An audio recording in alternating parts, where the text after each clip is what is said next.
My name is Ruth and Porter, and I live in the low country of South Carolina, where the rice fields stretch out like green oceans under a merciless sun. The year is 1851, and I am 20 years old. I belong to Master Dalton, though I have never believed that any man can truly own another's soul.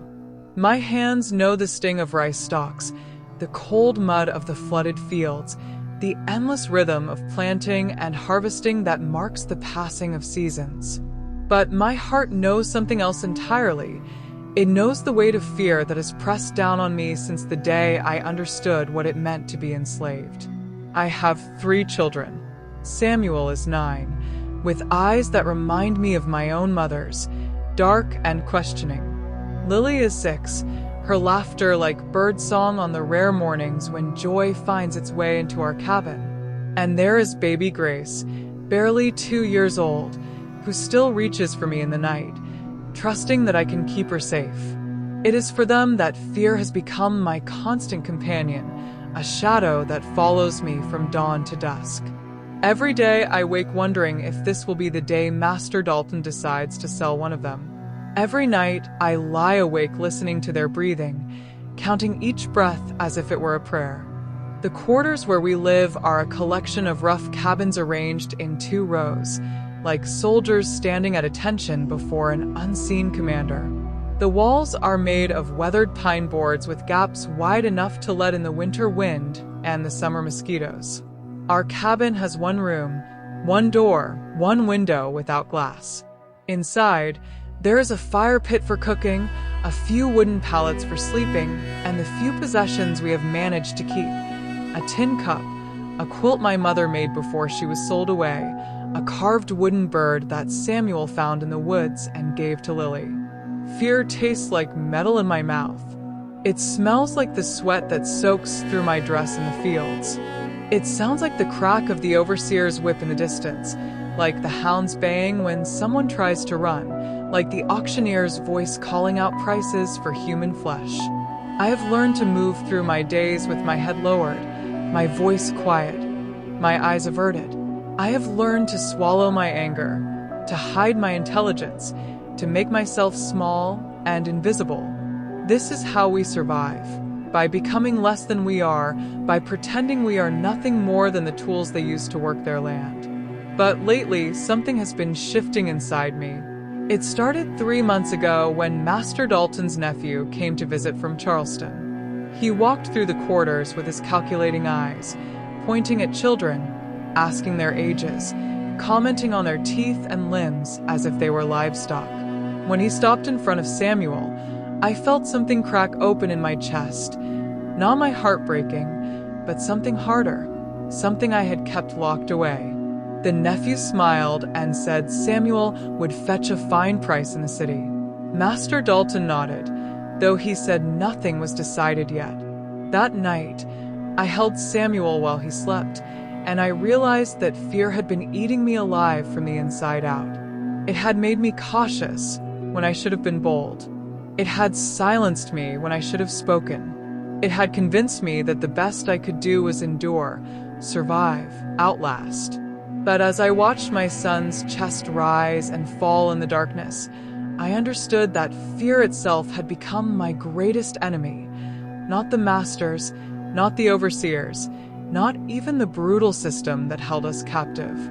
Fear had become the chain I wrapped around my own heart, and I was the only one who could unlock it. The injustices are so woven into the fabric of our daily existence that sometimes I forget they are injustices at all. We rise before dawn to the sound of the bell, and we work until our backs scream for mercy, until our hands bleed, until the sun sets and we can barely see the rows ahead of us. The overseer, Mr. Garrett, rides his horse between the fields with his whip coiled at his hip, ready to strike anyone who slows or stumbles. I have seen him beat a woman for pausing to drink water. I have seen him separate a mother from her infant because the child's crying disturbed his concentration. I have seen him do worse things, things I cannot speak of even in my own mind without feeling sick. The injustice that cuts deepest is the one aimed at our children. They are not allowed to learn to read or write. They are not allowed to question or dream beyond the boundaries of these fields. They are raised to accept their bondage as natural, as inevitable, as the will of God, though I cannot believe in a God who would ordain such cruelty. Samuel asks me questions I cannot answer. Why can't we leave? Where would we go? Why doesn't anyone help us? I tell him to hush, to be careful, to keep his voice down, and I hate myself for it. I hate that I am teaching him to be afraid, that I am passing down this inheritance of fear like a disease. 3 weeks after the nephew's visit, Master Dalton called me to the big house. My legs trembled as I walked up the path, past the magnolia trees that perfume the air with their heavy sweetness, a smell I have come to associate with dread. The house itself is a monument to stolen labor, every brick laid by enslaved hands, every floorboard polished by enslaved women on their knees. I was brought to his study, a room lined with books I will never be allowed to read, filled with furniture crafted from wood we harvested and carved. He sat behind his desk, his fingers steepled, his expression unreadable. "Ruth End," he said, and I flinched at the sound of my name in his mouth. I've been considering my nephew's offer. Samuel is getting to an age where he'd be valuable in the city. Strong boy, quick-minded. He'd do well as a house servant or apprentice. I wanted to scream. I wanted to fall to my knees and beg. I wanted to grab his letter opener from the desk and show him what a mother's desperation looks like. Instead, I lowered my eyes and said, "Please, Master. He's still so young. He works hard here. He'll work even harder as he grows." Master Dalton studied me for a long moment. "You're afraid of losing him," he said, and there was something like curiosity in his voice, as if he were observing an interesting specimen. "That's natural, I suppose. Maternal instinct, even in your kind." Your kind. As if we were a different species entirely. As if the love I felt for my children was somehow less real, less profound, less worthy of consideration than his love for his own daughter, who practiced piano in the parlor while we labored in the sun. "I haven't decided yet," he finally said, "but you should prepare yourself for the possibility. These decisions must be made based on economic necessity, not sentiment." He dismissed me with a wave of his hand, and I walked back to the quarters with my mind roaring like a storm. Economic necessity. My child reduced to numbers in a ledger. My love dismissed as mere sentiment. That night, I could not sleep. I lay in the darkness listening to my children breathe, and I felt fear coiling around me like a serpent. It whispered all the terrible possibilities in my ear. Samuel being dragged away while I watched helplessly. Lily or Grace taken next. Our family shattered, scattered to the winds, lost to each other forever. Fear told me I was powerless. Fear told me I had no choices. Fear told me that the only way to survive was to accept whatever fate was handed to me and somehow find a way to keep living with the grief. The days that followed Master Dalton's announcement were the darkest I had known. I moved through my work like a ghost, my body present but my mind elsewhere, trapped in an endless spiral of worry and dread. In the rice fields, I bent and planted, my movements automatic while my thoughts raced. I imagined Samuel in Charleston, working in some merchant's house, forgetting my face over the years. I imagined him being sold again, farther south, to the sugar plantations where people said the work killed you in 5 years. I imagined never knowing what became of him, spending the rest of my life wondering if he was alive or dead, happy or suffering. The other women noticed my distraction. Sarah, who had known me since I was a girl, worked her way over to my row one afternoon. "You got to eat something?" she whispered, pressing a piece of cornbread into my hand.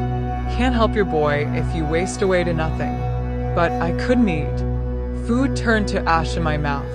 At night, I held Samuel tighter than ever, memorizing the weight of him, the smell of his hair, the sound of his breathing. He knew something was wrong. Children always know, but I couldn't bring myself to tell him he might be taken from me. How do you prepare a child for that? How do you explain that the world is so cruel, so unjust, that a mother's love means nothing against a master's profit? One Sunday morning in late August, we were told to gather for a special service. Master Dalton had invited a minister from Charleston, Reverend Whitmore, to preach to us. I dressed the children in their cleanest clothes, though my hands shook as I buttoned Samuel's shirt. We walked to the clearing where we usually held our own prayer meetings, led by old Thomas, who could make the spirituals sound like both mourning and hope at once. But this was different. Reverend Whitmore stood before us, a thin man with cold eyes and a Bible clutched in his pale hands. Master Dalton and his family sat in chairs that had been brought from the house, positioned to oversee us like we were a congregation of children who needed watching. The Reverend opened his Bible, and I felt a chill run through me despite the August heat. "Slaves, obey your earthly masters with fear and trembling," he read, his voice carrying across the assembled crowd. "Serve them with the sincerity of your heart, as you would serve Christ. For this is God's will, that each person remain in the station to which they were called." I had heard these words before. They were the words masters always used to justify what they did to us, to make it seem like our bondage was somehow holy, somehow part of God's grand design. But hearing them now, after weeks of living in terror of losing Samuel, after a lifetime of swallowing injustice and calling it survival, something inside me began to crack. "Your masters are your betters," Reverend Whitmore continued, warming to his subject. "Placed above you by divine providence. The Negro is naturally inferior, suited by God's design for servitude. Your minds are simple, your souls childlike. You should be grateful for the guidance and protection of your Christian masters who have taken up the burden of your care. Without them, you would be lost, savage, damned." I felt Samuel tense beside me. At 9 years old, he was beginning to understand what these words meant, what they said about him, about us, about the world we lived in. I felt him look up at me, silently asking if this was true, if we were really less than human, if we really deserved this life. And in that moment, I realized I had a choice. I could sit there in silence, allowing this poison to seep into my children's minds, teaching them to accept their own degradation. Or I could do something I had never done before. I could refuse. My heart was pounding so hard I thought everyone must be able to hear it. My mouth was dry, my hands trembling. Every instinct screamed at me to stay seated, to stay silent, to stay safe. Fear rose up in me like a flood, reminding me of all the terrible things that could happen if I drew attention to myself, if I challenged the order of things. But beneath the fear, something stronger was rising, a clear, bright certainty that I could not let this moment pass, that I could not let these lies stand unchallenged, not in front of my children. I stood up. The movement felt both impossibly slow and terrifyingly fast. Around me, people gasped. Old Thomas's eyes went wide with alarm, and he shook his head slightly, trying to warn me back down. Samuel looked up at me with a mixture of fear and something else, something that looked almost like pride. Reverend Whitmore stopped mid-sentence, his mouth hanging open in shock that one of us would dare interrupt his sermon. "That ain't truth," I said. My voice came out quieter than I intended at first, barely above a whisper. But then it grew stronger, fed by years of swallowed anger, by decades of accumulated grief, by a lifetime of being told I was less than human. That ain't God's truth, and you know it. The silence that followed was absolute. Even the birds seemed to stop singing. Even the wind seemed to hold its breath. Reverend Whitmore's face turned red, then purple. Master Dalton stood up from his chair, his expression thunderous, but I couldn't stop now. The words were pouring out of me like water from a broken dam. God don't make some people slaves and others masters, I continued, my voice shaking but clear. Men do that. Men with whips and chains and guns.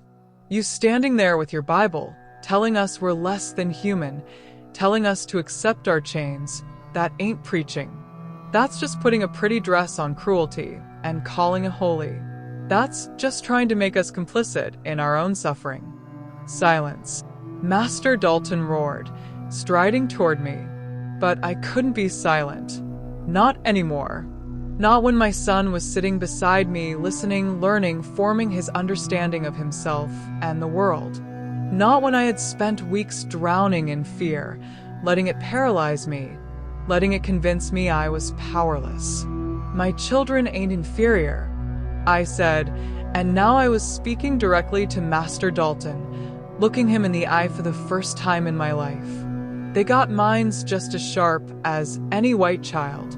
They got souls just as precious. Samuel there. I put my hand on my son's shoulder, feeling him trembling beneath my touch. He's smart and kind and brave. And you want to sell him like he's a horse or a plow, reduce him to numbers in a ledger. That ain't God's will. That's just evil dressed up in economics. Mr. Garrett, the overseer, was moving toward me now, his hand on his whip. Other enslaved people were pulling their children closer, some looking at me with horror, others with something that might have been recognition or hope. I knew what was coming. I knew I would be punished, probably severely. But for the first time in my life, I felt something more powerful than fear. I felt the truth burning in my chest, and I felt the absolute necessity of speaking it, regardless of the cost. And if God is real, if God is just, then he grieves over what you do to us, I said, my voice rising. He grieves over every child sold, every family torn apart, every human being treated like an animal. If there's a judgment day coming, it ain't us who should be afraid. Seize her, Master Dalton commanded, his voice tight with rage. Mr. Garrett grabbed my arm, his fingers digging into my flesh hard enough to bruise. But I stood tall, refusing to cower, refusing to lower my eyes. I looked at my children one more time, at Samuel's wide eyes, at Lily clutching her wooden bird, at baby Grace who didn't yet understand what was happening, but sensed the tension in the air. I refused to live in fear anymore, I said, and I said it loud enough for everyone to hear, for every person in that clearing to witness. I refuse to teach my children that they're less than human. I refuse to bow down and accept every injustice as God's will. Whatever you do to me now, you can't take this from me. You can't make me believe your lies. You can't make me afraid of the truth. They dragged me away from the gathering, my children's screams following me like echoes of my own heart breaking. Samuel was crying out for me, trying to pull away from the woman who held him back. Lily's voice, high and terrified, called "Mama, Mama," over and over. Only Grace was silent, too young to fully understand, but old enough to sense catastrophe. I tried to keep my face calm, tried to show them that I was not broken, that what I had done mattered, but the truth was my courage felt like a fragile thing, newly born and already being tested beyond its limits. They brought me to the punishment post in the center of the quarters, a thick wooden pole worn smooth by the bodies of others who had been tied there before me. Mr. Garrett bound my wrists to the iron ring at the top, pulling the rope tight enough that I had to stand on my toes. My back was exposed to the afternoon sun, to the assembled crowd that had been forced to witness what happened to those who spoke out, who questioned, who dared to assert their humanity in the face of their bondage. Master Dalton stood before me, his face a mask of cold fury. "You will receive 30 lashes," he announced, his voice carrying across the silent crowd. I heard gasps, whispers. 30 was more than most people could endure without permanent damage. Let this be a lesson to anyone who dares to disrupt the natural order, who dares to speak against their betters, who dares to spread discontent and rebellion among my property. His property. Even now, even after I had spoken the truth about their lies, he could not conceive of us as human beings. We were things to him, assets, investments that needed to be controlled and disciplined when they malfunctioned. I closed my eyes and tried to prepare myself for what was coming, tried to find some reserve of strength to draw upon. I thought about my mother, sold away when I was 10, how she had held her head high as they loaded her onto the wagon. I thought about all the women who had stood where I was standing, who had endured what I was about to endure, who had somehow survived and found ways to keep living, keep loving, keep resisting in whatever small ways they could. The first lash fell across my back like a line of fire. I bit down hard on my lip, tasting blood, determined not to cry out, not to give them the satisfaction of my pain. But the second lash crossed the first and the third, and by the fifth I could not contain the sounds that tore from my throat. The pain was unlike anything I had ever experienced, not just the physical agony of flesh being torn open, but the humiliation of it, the degradation of being bound and beaten while others watched. But even through the pain, even as I felt my back being shredded by the whip, I held on to something. I held on to the truth of what I had said. I held on to the image of Samuel's face when I had stood up, the mixture of fear and pride in his eyes. I held on to the knowledge that I had finally refused to be silent, refused to let fear dictate my actions, refused to be complicit in the poisoning of my children's minds. Somewhere around the 15th lash, I stopped counting. The pain had become a single continuous scream in my body. I could feel blood running down my back, soaking into the waistband of my dress. My vision was going dark around the edges. But in that darkness, I found something unexpected, a kind of clarity, a sense that what I had done mattered, that it would ripple outward in ways I couldn't yet understand. When the 30th lash finally fell, they cut me down from the post, and I collapsed to the ground. The world spun around me, the sun too bright, the pain too vast to contain. I could hear voices around me, but couldn't make out words. Someone was crying, someone else was praying, and then I felt hands on me, Sarah's hands, I thought, gentle and sure, lifting me, carrying me somewhere. I woke in darkness, lying on my stomach on a pallet in what I slowly recognized as Sarah's cabin. The pain in my back was immense, a burning, throbbing agony that seemed to consume my entire being. I tried to move and immediately regretted it, a cry escaping my lips before I could stop it. "Hush now," Sarah's voice came from somewhere beside me. "Don't try to move. You torn up bad, child." Real bad. Her hands were on me, cool and gentle, applying something to my back that stung at first, but then brought a measure of relief. "This here's a poultice, comfort and plantain, and some other things my grandmother taught me. It'll help with the healing, keep infection out."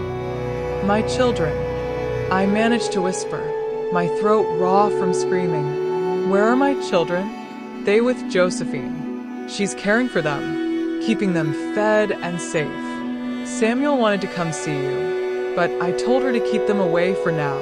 Don't need them seeing you like this, remembering you this way."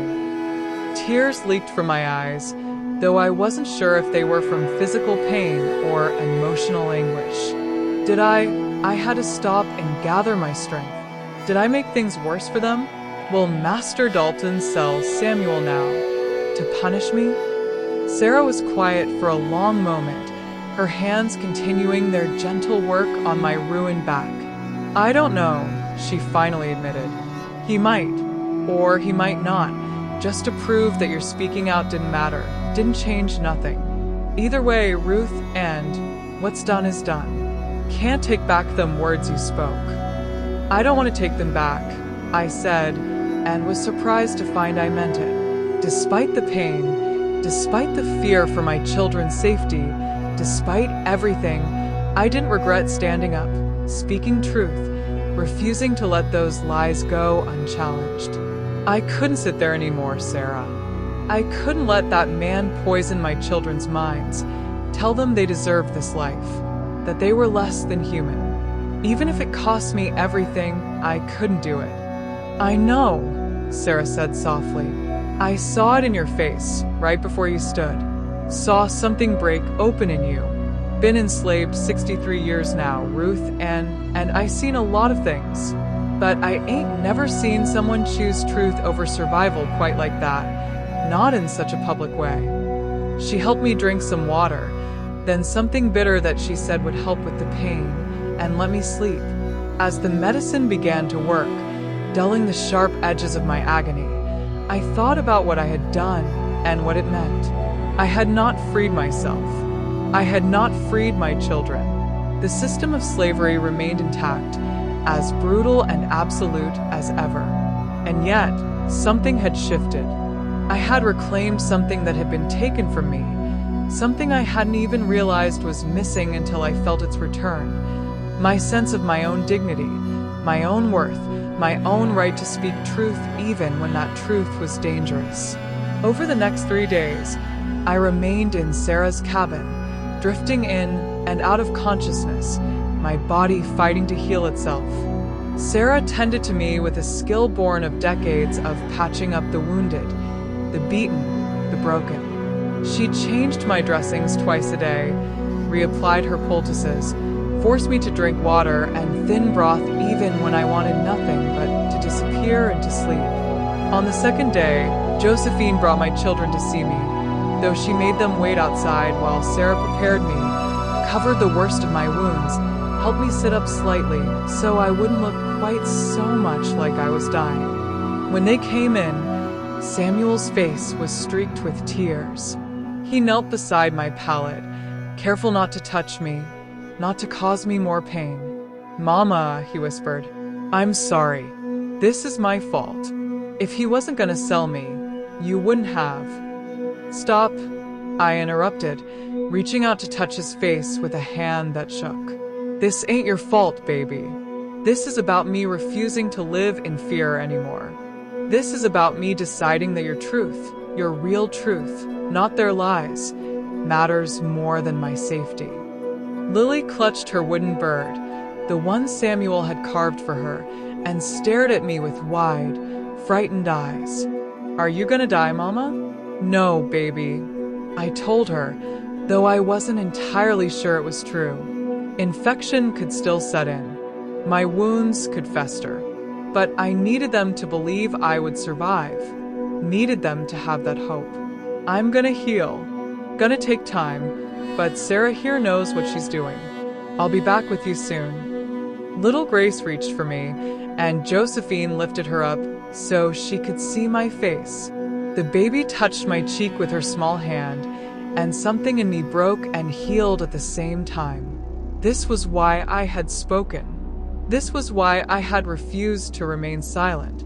Not because I thought one act of defiance would change our circumstances, but because I needed my children to know that we were not what the Master said we were, that our humanity was real and valuable and worth defending, even at great cost. By the 4th day, I was able to stand for short periods, though the pain in my back remained fierce and constant. Sarah helped me walk to the door of her cabin, and I stood there looking out at the quarters, at the familiar cabins and the people moving between them, at the world I had known all my life but now saw differently. Word had spread about what I had done, about what I had said during Reverend Whitmore's sermon. People's reactions were mixed. Some avoided me, fear in their eyes, as if my defiance was contagious, as if associating with me would bring Master Dalton's wrath down on them as well. I understood their fear. We all lived on a knife's edge, always one misstep away from punishment, sale, or worse. My actions had reminded everyone just how precarious our existence was, how quickly safety could be shattered. But others looked at me differently. I saw it in the way young mothers held their children a little closer when they passed, in the way men straightened their backs slightly when they thought no one was watching, in the quiet nods I received from people who had previously seemed beaten down by the weight of our bondage. Something had been awakened, some spark of recognition that we were more than what the masters claimed, that our humanity persisted despite their best efforts to crush it. On the 5th day, I returned to my own cabin. My children surrounded me, gentle and careful, helping me settle onto my pallet. The cabin felt different somehow, or perhaps I was different, seeing it through changed eyes. It was still cramped and drafty, still marked by poverty and deprivation. But it was also a space where love persisted, where we held onto our humanity in small, precious ways, in the quilt my mother had made, in the wooden bird Samuel had carved, in the songs we sang when no one was listening. That evening, as darkness fell and we gathered around the small fire, Samuel asked me the question I had been expecting. "Mama, what's gonna happen now? Is Master Dalton gonna sell me for what you did?" I looked at my son, at his intelligent eyes and his worried face, and I decided to tell him the truth. "I don't know, baby. He might. He might sell you, or any of us, just to punish me, to show everyone what happens when someone speaks out. Or he might not, because doing so would be admitting that my words had power, that they mattered. Either way, I want you to know something." I gathered all 3 of my children close, mindful of my healing back. What I did, standing up, speaking truth, that wasn't foolish, though some folks might say it was. That was me refusing to let fear control me anymore. Fear had made me small, made me silent, made me teach you to accept lies about yourselves. And I couldn't do that anymore. You hear me? You are not inferior. You are not naturally suited for bondage. You are human beings, just as precious and valuable as any white child. The only difference between you and Master Dalton's daughter is circumstance and cruelty. Lily leaned against me, her small body warm and trusting. "But Mama, if we're just as good as them, why do they get to hurt us? Why do they get to sell us?" It was the question I had asked myself 1,000 times, the question that had no good answer. Because they have power, baby, and they use that power in evil ways. Because this whole system of slavery is built on lies. Lies about who we are, lies about who they are, lies about what God wants, lies about what's natural and right. But just because they have power doesn't mean their lies are true. Just because they can hurt us doesn't mean we deserve to be hurt. Over the following weeks, as my back slowly healed and I returned to work in the fields, I noticed changes in the quarters. They were small changes, subtle shifts that someone not paying attention might have missed. But I saw them. I saw the way people carried themselves differently. The way conversations grew quieter but more intense when overseers passed by. The way young people gathered in secret, scratching letters in the dirt with sticks, teaching each other to read despite the laws forbidding it. Master Dalton watched me constantly now, waiting for another transgression, another excuse to punish me or make an example of me. But I gave him none. I worked as hard as I ever had, keeping my head down, my voice quiet, my movements careful. Yet inside, I was different. Inside, I carried something that could not be taken from me.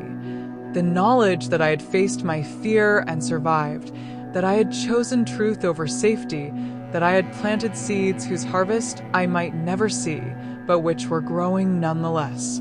6 weeks after the whipping, on a cold October morning, Master Dalton called me to the big house again. My heart hammered in my chest as I made the familiar walk up the path, past the magnolia trees now dropping their leaves, past the garden where his wife grew roses that enslaved hands tended. This was it, I thought. This was when he would tell me Samuel was being sold. that my defiance had cost me my child. He sat behind the same desk, in the same position as before, his fingers steepled, his expression unreadable. I stood before him with my hands clasped, my eyes lowered in the posture of submission he expected, though inside I was bracing myself for the blow I knew was coming. "Ruth and," he began, and I held my breath. "I've been thinking about what happened, about your outburst during Reverend Whitmore's sermon." "Yes, Master," I said quietly, preparing to beg if necessary, to throw away my pride if it meant keeping my family together. "You made me look foolish," he continued, his voice cold. "You disrupted a sacred service. You spoke against your betters in front of the entire plantation. Such behavior cannot be tolerated." "No, Master." I agreed, my heart sinking. "However," he said, and that single word made me look up despite myself, "I have decided not to sell your boy. Not because of any mercy on my part, you understand that? But because selling him now would look like I was reacting to your tantrum, would give your words weight they don't deserve. So Samuel stays here. For now." Relief flooded through me so powerfully, I felt dizzy. Samuel would not be sold. My family would remain together, at least for this moment, at least for now. But Master Dalton wasn't finished. "But understand this, Ruth Ann. You are being watched. Constantly. Any hint of further rebellion, any sign that you're spreading discontent, and I will sell not just Samuel, but all 3 of your children. I will scatter them to different buyers, send them so far apart you'll never even hear news of them. Do you understand me?" "Yes, Master," I whispered, understanding perfectly. He was giving me a choice, silence and obedience in exchange for my children's presence, or continued defiance that would cost me everything. It was the devil's bargain, the kind of impossible choice that slavery forced on us every day. "You may go," he said, dismissing me with a wave of his hand. I walked back to the quarters on legs that shook, my mind reeling. Samuel would not be sold. My children would stay with me, but the threat hung over us now, explicit and clear. Master Dalton held their lives in his hands, and he was willing to use them as weapons to ensure my compliance. That evening, I sat with my children and tried to explain what had happened, tried to help them understand the complicated reality we lived in. "Master Dalton says Samuel ain't being sold," I told them, and watched joy bloom on their faces. "But he's watching us now, watching me especially. We got to be careful. Does that mean you won't speak up anymore?" Samuel asked, and I heard the question beneath the question. Was it all for nothing? Did you suffer that beating just to go back to being silent? I thought carefully before answering. It means I have to choose my battles more carefully. It means I have to protect you all while also holding on to the truth we know about ourselves. That's a hard balance, baby. Sometimes speaking out is the right thing. Sometimes protecting your family by staying quiet is the right thing. Wisdom is knowing the difference.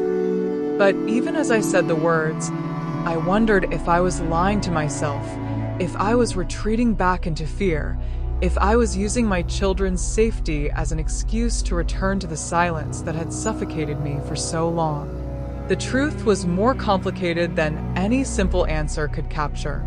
I had learned that I could refuse to live in fear, that I could speak truth even at great cost. But I had also learned that my actions had consequences, not just for me, but for those I loved most in the world. As winter approached and the work in the rice field slowed, I had more time to think, more time to wrestle with the questions that haunted me. Had my moment of defiance changed anything? Had it made things better or worse? I had spoken truth and been punished for it. My family remained together, but under explicit threat. The system of slavery continued, brutal and absolute. And yet, I could not bring myself to regret what I had done. In quiet moments, people came to talk to me. They came at night after the work was done, slipping into my cabin one or two at a time to ask questions, to share their own stories, to confess their own fears and hopes. A young woman named Charlotte told me she had started teaching her 5-year-old daughter to read, using a Bible she had stolen from the big house. An older man named Joseph said he had stopped believing the lies about himself, that he had started remembering who he was before fear had taught him to forget. These conversations happened in whispers, in shadows, but they were real and they mattered. I began to understand that my act of defiance had not changed the external circumstances of our bondage. I had been foolish to think it could, but it had changed something internal, something harder to see, but perhaps more important. It had reminded people that they had the right to their own thoughts, their own feelings, their own understanding of truth. It had shown them that fear could be faced, that silence could be broken, that dignity could be claimed even in the most degrading circumstances. Sarah came to me one evening in late November, as the first real cold was settling over the Lowcountry. She sat beside me at the fire and was quiet for a long time, just watching the flames dance. Finally, she said, "You know what you done, Ruth, then?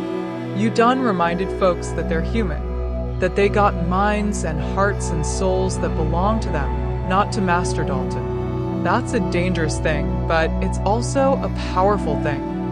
Sometimes I wonder if it was worth it," I admitted. "The pain, the risk, the threat hanging over my children now." "That ain't for me to say," Sarah replied. "Only you can know if it was worth it for you. But I can tell you this. I seen something wake up in this place after you stood up that day. Can't say exactly what it is or where it'll lead. But it's there, growing quiet and slow, like seeds under winter ground." Christmas came, and with it a brief respite from the hardest labor. Master Dalton, in a show of what he considered generosity, gave us 3 days of rest and extra rations. On Christmas Eve, we gathered in the clearing where I had made my stand months before.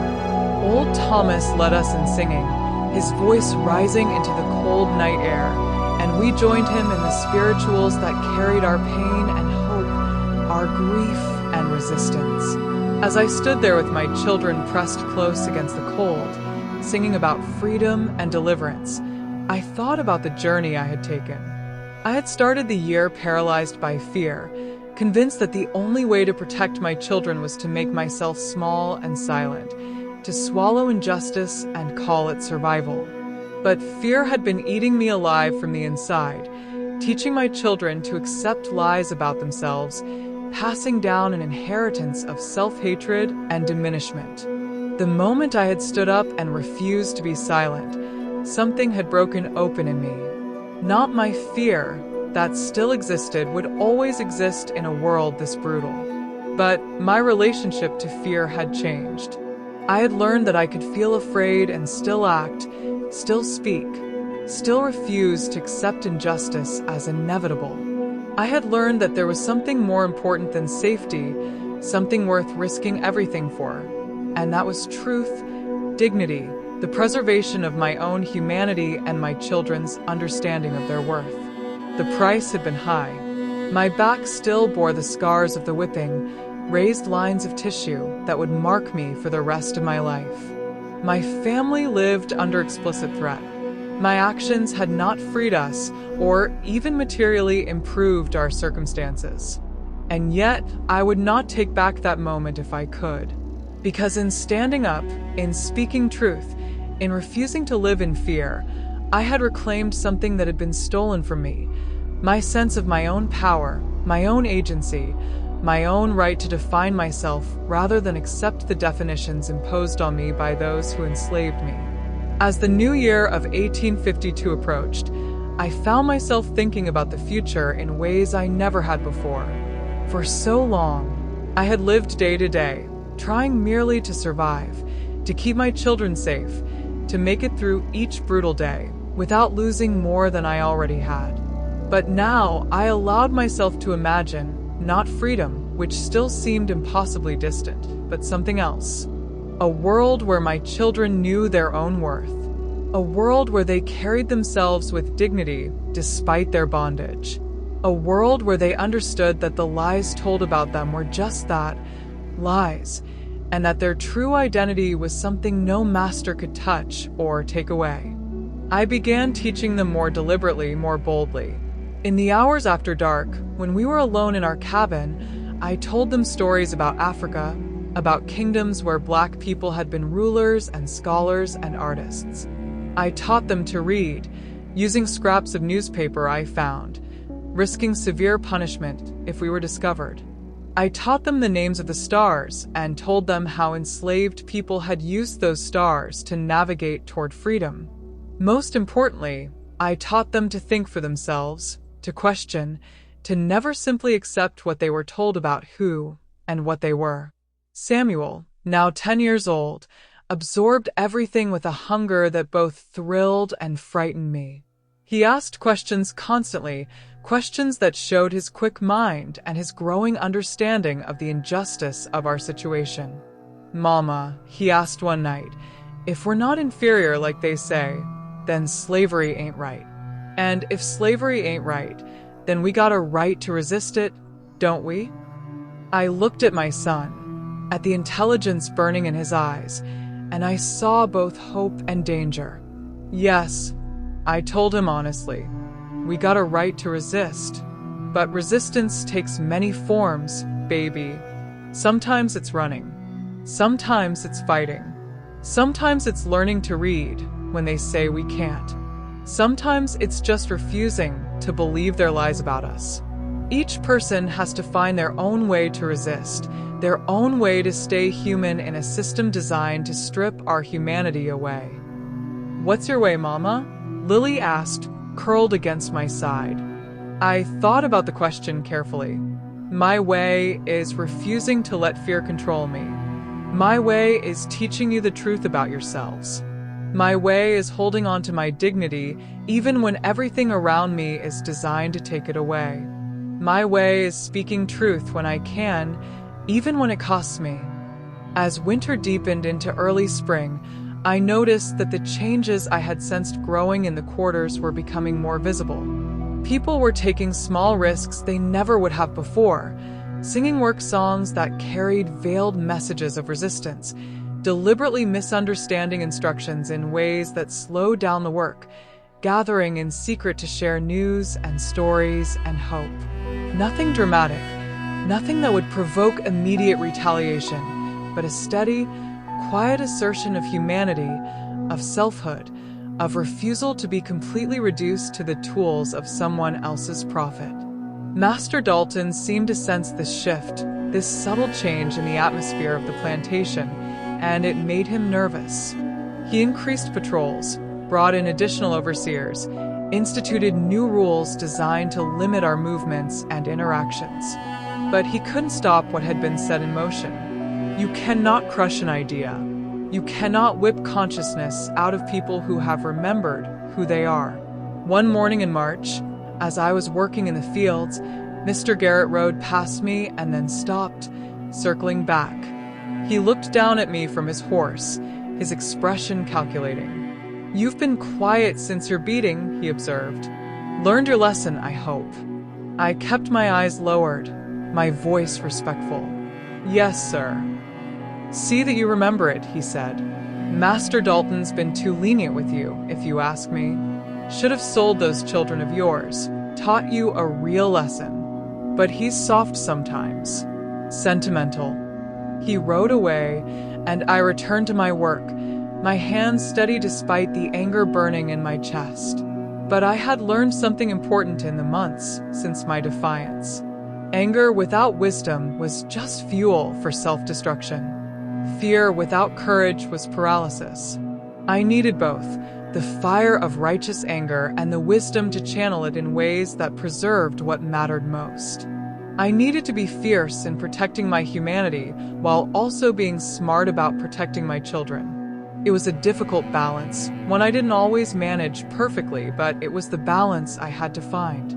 That evening, as we sat around our fire, I looked at my 3 children and felt something swell in my chest, Not hope exactly, because hope for freedom still seemed too distant, too impossible. But something else. Pride, maybe. Determination. A fierce, protective love that refused to be dimmed by circumstance. They were growing up in bondage, yes. They would face injustice and cruelty and limitations I could not protect them from. But they would know who they were. They would understand their own worth. They would carry within them a truth that no master could take away. The truth that they were fully human, fully valuable, fully deserving of dignity and respect. "Mama," Grace said. She was talking in full sentences now, growing so fast. "Tell us again about the kingdom across the ocean." So I told them about kingdoms in Africa, about Timbuktu and its libraries, about queens and scholars and warriors. I told them about ancestors who had been free, who had lived in dignity, who had never known bondage. And as I spoke, I saw their eyes light up, saw them claiming these stories as part of their own identity, saw them understanding that slavery was not natural or inevitable, but rather a brutal system imposed on us, one that could, one day, somehow, be overthrown. Later, after the children had fallen asleep, I stood outside our cabin and looked up at the stars. The same stars my mother had looked at before she was sold away. The same stars that countless enslaved people looked at every night, dreaming of freedom, of justice, of a world that did not yet exist, but which they could imagine. I thought about the journey I had taken from fear to defiance, from silence to speaking truth. I thought about the scars on my back and the fire in my heart. I thought about my children and the future I could not predict, but which I was helping to shape through the truths I taught them, the dignity I modeled, the refusal I embodied.